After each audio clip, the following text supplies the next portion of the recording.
السلام علیکم بچوں، آج ہمارے پاس سبق قرآنی دنیا کا تیسرا اور آخری لیکچر انشاءاللہ پورا ہوگا۔ اس میں ہمارا رہ جانے والا کام جو ہے وہ ہم پورا کریں گے۔ پچھلے سبق میں پچھلا جو لیکچر ہم نے لیا تھا اس میں ہم نے مختلف حکومتی نظریات پڑھے تھے۔ آج ہم اس سبق کو مکمل کریں گے۔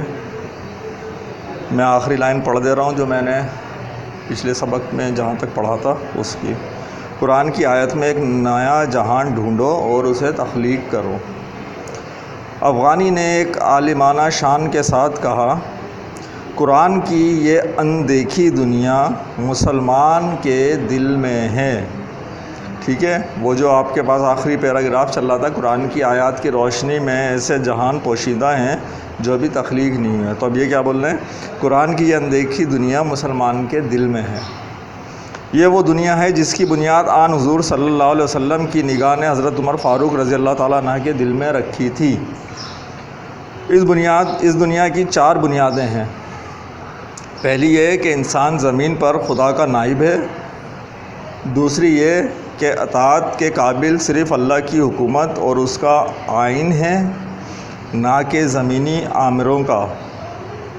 تیسری یہ کہ زمین خدا کی ملکیت ہے، مالداروں کے پاس جو کچھ بھی ہے وہ اللہ تعالیٰ کی طرف سے امانت ہے تاکہ اسے دوسروں کی بھلائی پر خرچ کریں۔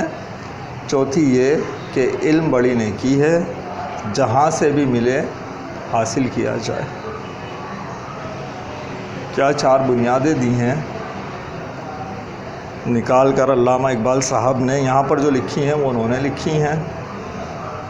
مذہب اسلام جن اراکین کے اوپر کھڑا ہے اور جو اس کی تعلیمات ہیں اس میں سے یہ بنیادی تعلیمات میں ہیں۔ اس کے بڑے گہرے اثرات ہیں، ابھی اسے ہم انشاءاللہ تفصیل سے سمجھیں گے۔ افغانی نے ان 4 نکات کی تفصیل کے ساتھ وضاحت کی۔ جیسے جیسے وہ سمجھاتے جا رہے تھے مجھے اپنے آپ میں دانائی عقل کی، سمجھ کی ایک نئی روشنی پھوٹتی محسوس ہو رہی تھی۔ رومی پر بھی افغانی کے بصیرت افروز بیان نے بڑا گہرا اثر کیا تھا۔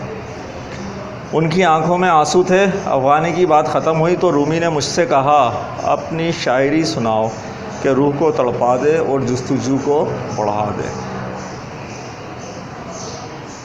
ٹھیک ہے بچوں، کلاس ورک میں پہلے ہم اس سبق کو یکجا کرتے ہیں، خلاصے کی صورت میں، ببل کی صورت میں، پھر کلاس ورک کریں گے، سوالات۔ اور یہ جو بھی ہم نے 4 باتیں اس میں پڑھی ہیں، کس چیز کی؟ اس دنیا کی اندیکھی دنیا جو کہ مسلمان کے دل میں ہے، ٹھیک ہے، اس کو بھی انشاءاللہ بھی سمجھتے ہیں۔ سبق میں اگر اہم باتیں ہم دیکھ لیں،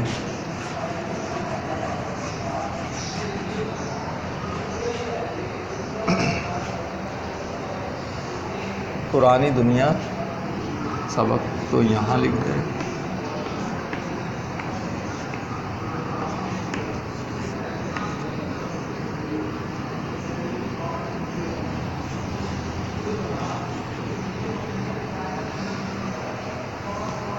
یہ میں نے نکالے ہوئے ہیں یہاں پر۔ عطارد پہ تو یہ ہمارا سبق شروع ہوا تھا، جہاں پر یہ لوگ کہاں پہنچے تھے؟ عطارد۔ اچھا، حکومتی نظریات۔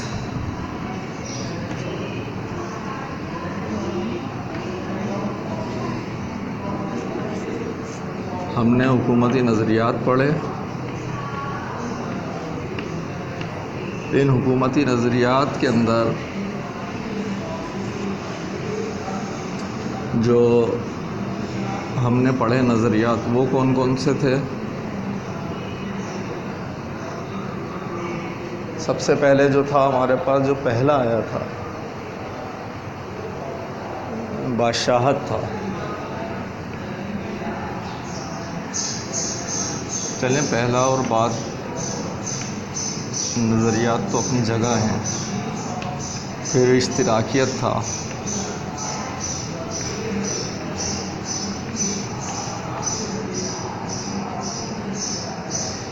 کمیونزم، ٹھیک ہے، دہریت تھا. دہریت تو دراصل حکومتی تو نہیں بول سکتے اس کو، مذہبی ہے یہ. کچھ صرف حکومتی ہیں، کچھ صرف مذہبی ہیں، اور کچھ دونوں ملا کر ہیں، جیسے کہ خلافت، جمہوریت. ٹھیک ہے، پھر کیا ہے، کیا رہ گیا؟ خلافت رہ گیا، وہی وحدت اسلامیہ والا، اور جمہوریت.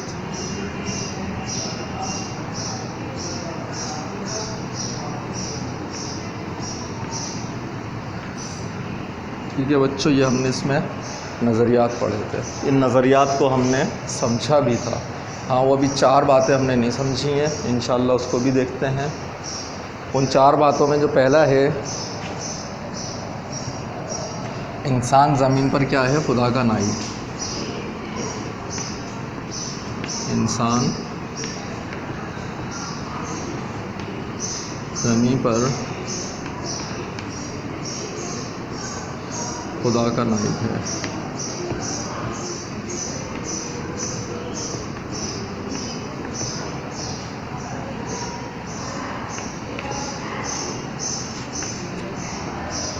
اور قابل اطاعت ذات اللہ کی ہے.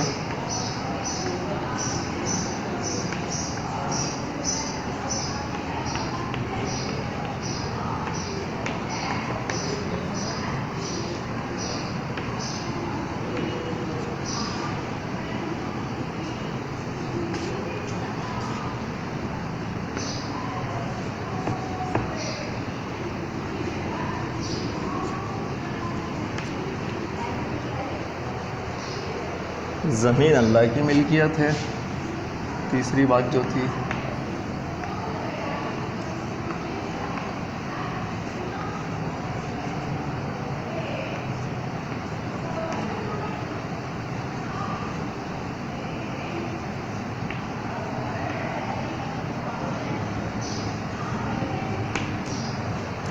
اور چوتھی بات کیا ہے؟ علم بڑی دولت ہے.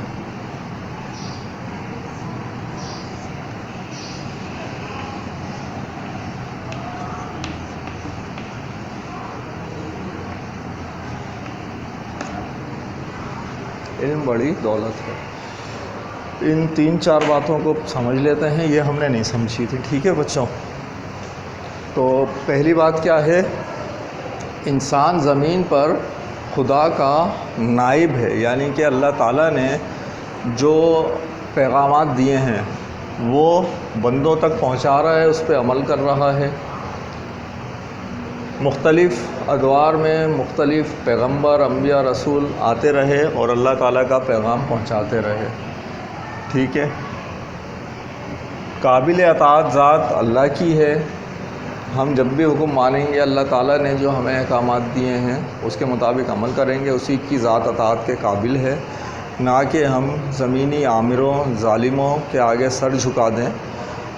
مختلف دور میں ایسے لوگ گزرتے رہے ہیں جنہوں نے خدائی کے دعوے بھی کیے، پیغمبری کے بھی جھوٹے دعوے کیے، لیکن ہم جب قرآن سے دیکھتے ہیں تو ہمیں سمجھ آ جاتا ہے کہ اصل میں جو اللہ تعالیٰ کے احکامات ہیں وہ کیا ہیں. اس کے مطابق ہمیں اطاعت کرنی ہوتی ہے، اور ہم اپنے جو زندگی کی معراج ہے اس کو پا لیتے ہیں، چاہے پھر حق کی راہ میں شہادت ہی نصیب کیوں نہ ہو. زمین اللہ کی ملکیت ہے. یہ جو بات ہے نا یہاں پر، یہ بڑی جاندار ہے اس میں سے، کہ زمین اللہ کی ملکیت ہے، یہ یہیں رہ جانی ہے. ہم نے تو فنا ہو کر چلے جانا ہے. ہم زمین جائیداد بنانے میں کیوں لگے ہوئے ہیں؟ سب یہیں رہ جانا ہے. اور یہ ہے بھی کس کی ملکیت؟ اللہ تعالیٰ کی. پھر ہم اس پر کیوں اپنا حق جتا کر بیٹھے ہوئے ہیں؟ لوگوں کے حق غصب کر رہے ہیں، اسی زمین کے جھگڑے چل رہے ہیں، قتل و غارت چل رہی ہے، جبکہ یہ سب یہاں رہ جانا ہے. علم بڑی دولت ہے. اصل چیز تو کیا ہے؟ علم ہے. یہ جہاں سے ملے لے لو. ہم تو کس چیز کے اس کے پیچھے پڑے ہوئے ہوتے ہیں کہ جہاں سے ملے لے لو. لیکن اصل میں ہمیں کیا، علم بڑی دولت ہے، جہاں سے بھی حاصل ہو رہی ہے آپ لے لیجئے، یہ نہ دیکھیے کہ دینے والا مسلم ہے یا غیر مسلم ہے۔ مسلمان ہونا اور مسلمان نہ ہونا یہ آپ کے مذہبی عقائد اور مذہبی نظریات ہیں۔ بعض وقت ایسا ہوتا ہے دل سے تو مسلمان ہونے کے لیے اللہ تعالیٰ کے احکامات کو تسلیم کر رہے ہوتے ہیں، لیکن آپ اپنے آباء و اجداد اور روایات کی بنا پر انہیں قبول نہیں کر سکتے، جس کی سب سے بڑی مثال ہمارے پاس ابو جہل کی صورت میں موجود ہے۔ ٹھیک ہے، اس کا بھی کیا تھا کہ حضور پاک صلی اللہ علیہ وسلم کے احکامات، اللہ کے پیغامات کو تو پہچان گیا تھا، مانتا تھا دل سے، لیکن کیا تھا کہ میں اس کو تسلیم نہیں کر سکتا، مجبوری ہے۔ تو علم ایسی ہی دولت ہے کہ اس کا تعلق اس سے نہیں ہوتا کہ یہ مسلمان ہیں یا غیر مسلم ہیں۔ اگر علم آپ کو جہاں سے بھی مل رہا ہے اس کو لے لیجئے شکریہ کے ساتھ اور تسلیم کیجئے، کیونکہ دنیا میں اگر آپ ابھی بھی اٹھا کر دیکھ لیں تو تمام کام، تمام ایجادات، تمام سائنسی ترقی صرف مسلمانوں کی مرہون منت نہیں ہے۔ سائنس کا شروع کا دور بے شک مسلمانوں کا تھا، لیکن اس کے بعد غیر مسلم دوسرے مذاہب نے بھی، اس کے ماننے والوں نے بھی بہت سارا کام کیا ہے۔ اگر ہم علم مذہب کی بنیاد پر لینا شروع کر دیں گے تو پھر ہم کیا ہوگا، علم سے محروم رہ جائیں گے۔ یہ 4 باتیں ہیں جو ہمیں مذہبی طور پر بھی دی گئی ہیں، اگر ہم یہ لیں گے تو ایک نئی دنیا ہی قائم ہو کر ہمارے سامنے آئے گی، جس کے اندر کوئی کسی کی حق تلفی نہیں کر رہا ہوگا۔ کیوں نہیں کر رہا ہوگا؟ کیونکہ اس کے ذہن میں ہوگا وہ کیا ہے، زمین پر خدا کا نائب ہے، زمین تو اللہ تعالیٰ کی ملکیت ہے، اطاعت کس کی کرنی ہے، اللہ تعالیٰ کی، پھر میں بندوں کی اطاعت کیوں کروں، اقربا پروری، میرے اپنے نے سچ بولا اس نے جھوٹ بولا، اس چکر میں پھر نہیں پڑوں گا۔ ٹھیک ہے بچوں، یہ 4 نکات کیونکہ ہم نے سمجھے نہیں تھے، اس لیے اس ببل میں ہمیں تھوڑا سا زیادہ ٹائم لگ گیا۔ امید ہے کہ آپ کو کچھ بہتر طور پر سمجھ میں آیا ہوگا۔ اب ہم کچھ کلاس ورک کر لیتے ہیں اور سوالات کی صورت میں اسے میں مٹا رہا ہوں، آپ لوگوں نے کاپی کر لیا ہوگا۔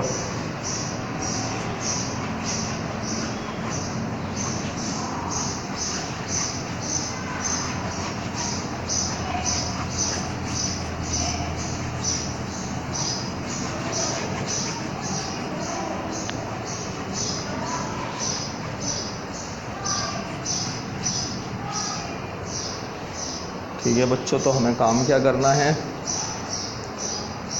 کام ہمارا اب زیادہ باقی نہیں ہے، ایک سوال رہ گیا ہے، کلاس ورک۔ پہلے تو یہ بھی کلاس ورک میں ہی ہے ہمارے۔ سوال کیا ہے؟ سوال ہے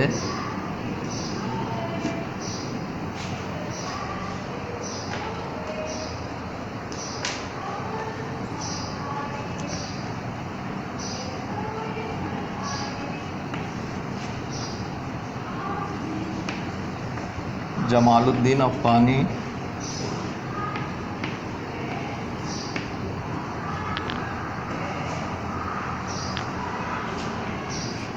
نے کن چار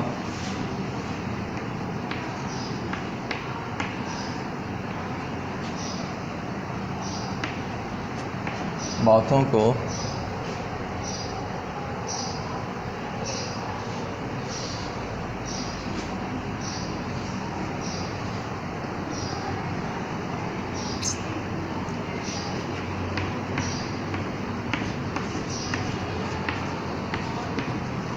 پرانی دنیا کی بنیاد قرار دیا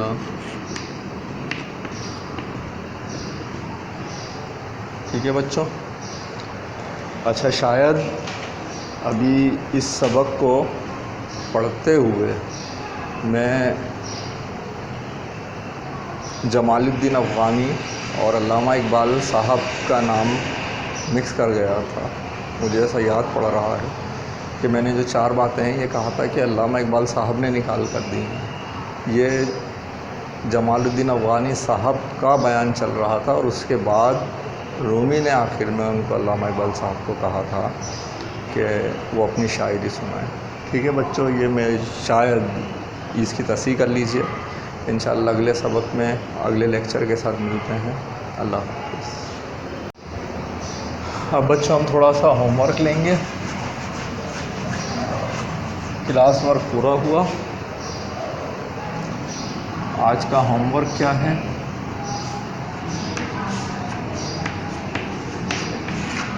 ہوم ورک میں ہے ہمارے پاس صفحہ نمبر 33۔ صفحہ نمبر 33 پہ کیا ہے؟ صفحہ نمبر 33 یہ سبق ہے، اور اس طریقے سے کالم آپ کے پاس تو سیدھا سیدھا پیج ہوگا، اس کے اندر آپ کیا کریں، آپ اس سبق سے وہ معلومات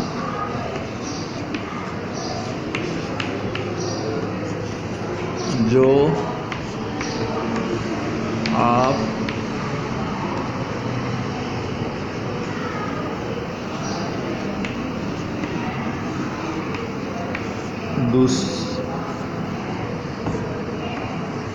دوسروں کو پہنچانا چاہیں،